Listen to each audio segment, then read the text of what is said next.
because it's called The View? It's called The View. It's not called The Facts. Yeah, but isn't it interesting that it's called, I don't think they meant this when Barbara Walters invented it a long time ago, but it's The View. Well, that's the problem in America. But there is one view, right, and one that's clearly true opinion, and everybody else can go sit in the corner.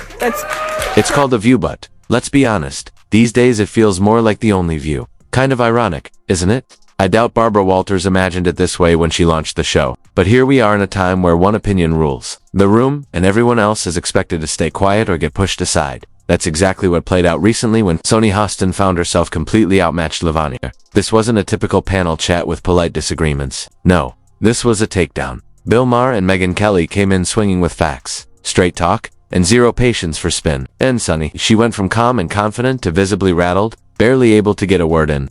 1 second she's sipping tea like everything's under control, and the next she's staring down at her notes, trying to regroup while the conversation moved on without her. It wasn't just uncomfortable. It was a rare moment where the usual script got flipped, and it showed what happens when real pushback enters the room.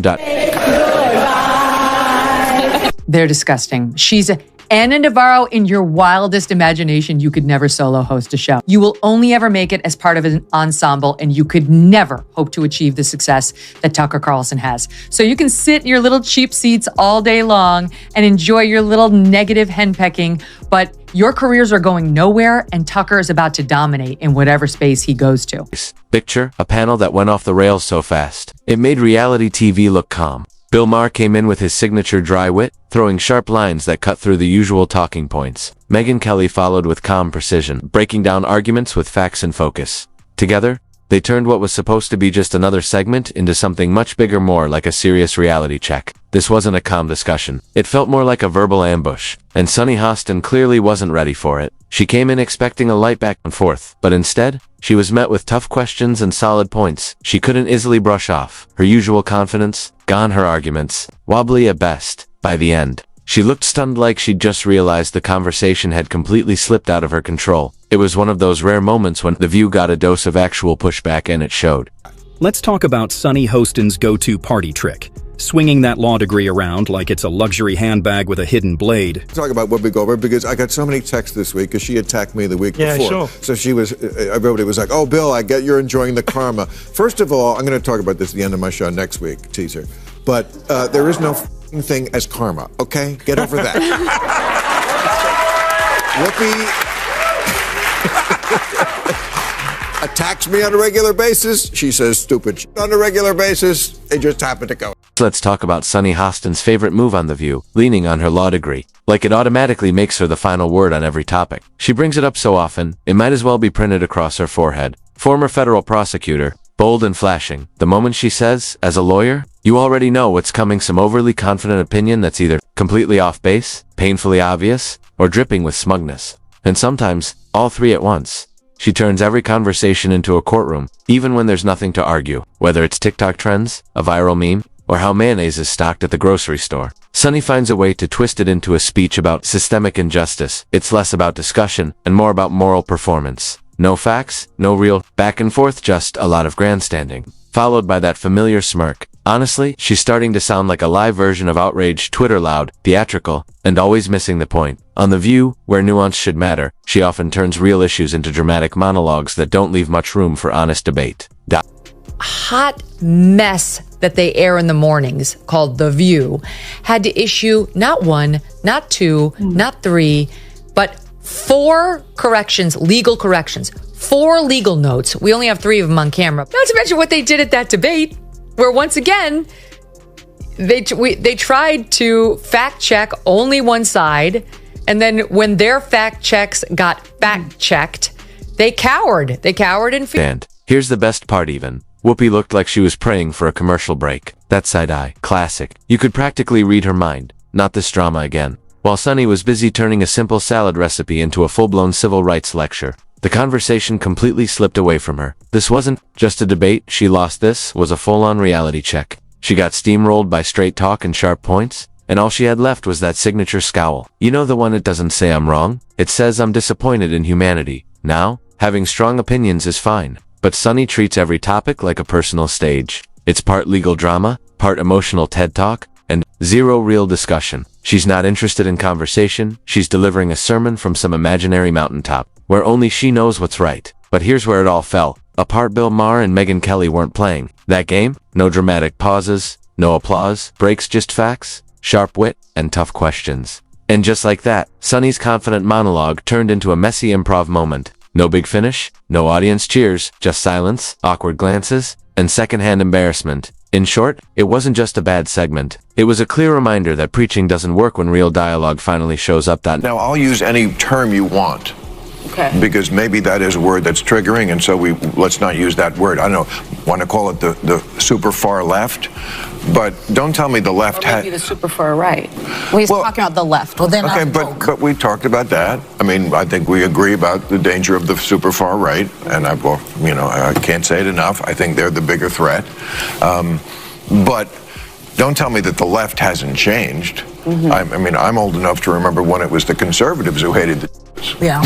Instead of stepping back or rethinking her argument, Sunny did what she always does. She doubled down. She talked louder, gestured more, and tried to push through on energy alone, like volume could somehow fix the holes in her logic. But Bill Maher, cool as ever, he sat back, calm and unimpressed, like a professor skimming a student paper titled Why I'm Always Right. He didn't even need to interrupt her argument, crumbled all on its own. The more she spoke, the less it made sense. Buzzwords flew, but they only made things worse. This wasn't a debate anymore. It was a slow, live, unraveling dot by the end. Sunny wasn't even debating. She was putting on a solo show full of dramatic flair and moral outrage, hoping anyone would clap. But no one did.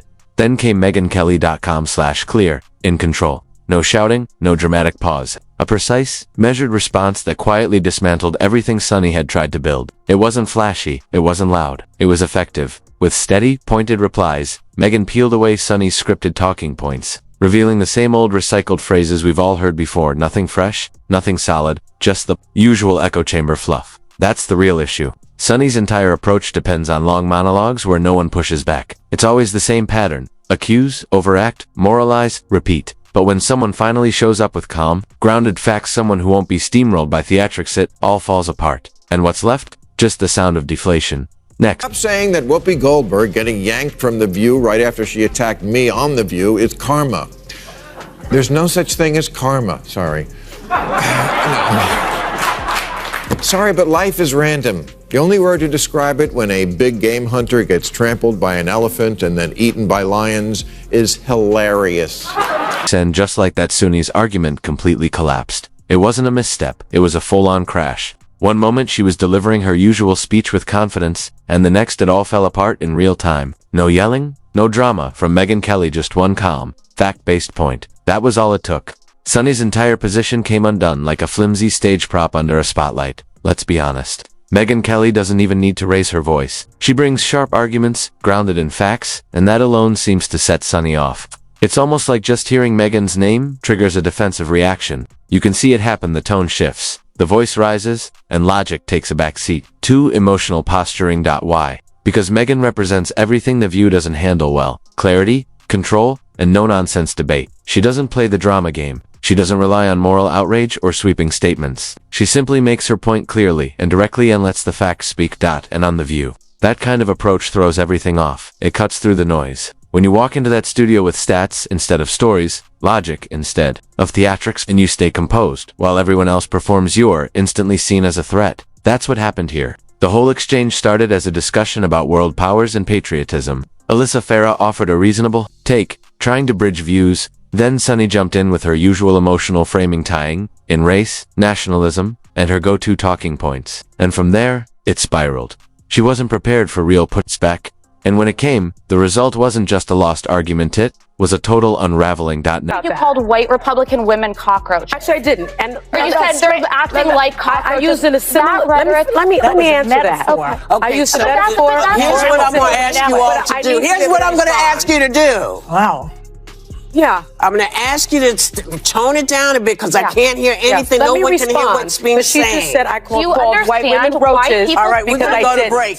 While Sunny's over there reacting like democracy is on life support thanks to whatever dramatic headline happened to be trending that morning, Megyn Kelly is sitting calmly, bringing facts, citing sources, and making her case with clarity. And somehow, that's the real problem for the panel. She doesn't raise her voice, she doesn't bring drama, She simply presents information like a grown adult having a serious conversation, and on The View, that feels like a hostile act. It's the kind of setting where calm reasoning gets treated like a threat. Meanwhile, Sunny's idea of debate looks more like performance art, emotional monologues, over-the-top gestures, and a dramatic tone that's meant to substitute for actual points. She's full of theatrics, but when it comes to real arguments, there's not much there. Then comes Meghan, calmly delivering fact after fact, each one landing with quiet precision. You can almost see the shift on Sunny's face every time it happens. The smile fades, the voice gets louder, and the responses turn defensive. The playbook is always the same: dodge the facts, lean into outrage, and hope the audience doesn't notice the cracks. At one point, it honestly felt like watching someone try to win a chess match, using glitter and stickers, then getting upset when the other person points out the rules, logic, data, and honest debate. Those aren't welcome tools in Sunny's world. In that studio, sometimes it seems like bringing a calculator to a feelings fight is the worst offense you can commit, and that's the bigger problem. Not just the lack of substance, but the rejection of it. When facts feel like a threat and reason gets labeled as rude, it's no wonder the conversation never goes anywhere. Say that we should put the swat on the cap, because I think you can hate Donald Trump. You can't hate everybody who likes him. It's half the country. I don't want to live in that country. I don't want to live in the country where I hate half the country, and I don't hate half the country. How dare you disagree with me? Let's be honest, by the end of that segment, whatever composure Sunny Hostin had left was hanging by a thread. She didn't physically fall apart, but you could see it happening in real time. The talking points stopped landing, the confidence cracked, and her go-to fallback outrage just wasn't cutting it. She wasn't just debating anymore. She was watching her worldview unravel right in front of her. A worldview built on certainty, on being the loudest voice in the room, on the idea that emotion wins over logic every time. But in that moment, it all stopped working. The cue cards weren't saving her. The moral high ground wasn't holding. And the audience, they weren't buying it. Instead of making a strong case, Sunny leaned into volume, frustration, and the same tired narrative, hoping if she said it louder, it would somehow start to make sense. It didn't. What we got wasn't a compelling argument. It was a meltdown, polished and televised, dressed up as righteous indignation. Her loyal fans will call it a brave stand, a powerful moment, but most viewers saw something very different. A host completely unprepared for pushback, unraveling under the weight of basic, fact-based disagreement. She came expecting applause. What she got was a quiet, clinical takedown by two people who didn't need theatrics to make their point. Because here's the thing: Bill Maher and Megyn Kelly didn't raise their voices. They didn't mock or yell. They just made sense. Calm, clear, rational commentary. And that alone was enough to knock the wind out of Sunny's entire routine. No catchphrases, no crowd-pleasing, outrage, just straight talk. And it worked in a media landscape that's already overflowing with shouting, finger-pointing, and moral lectures. Sometimes the loudest thing in the room is the person who isn't yelling. Viewers are tired of being scolded, tired of being talked down to, and tired of being told they're wrong just for thinking differently. When Sunny went off on one of her long-winded rants about how humor is somehow dangerous, you could practically hear living rooms across the country reaching for the mute button. It's not always about disagreeing, it's about preserving peace of mind. And that's the truth of what we watched. Not a debate, not a draw. Just a public unraveling of a media personality who mistook volume for victory. She came in swinging, but by the end, she was grasping for contraland, losing it. What remains is the reality. She got out-argued, outclassed, and out of touch. No spin can change that. But if watching polished meltdowns, ego crashes, and cold reality checks is your thing, hit that subscribe button. We've got plenty more where that came from.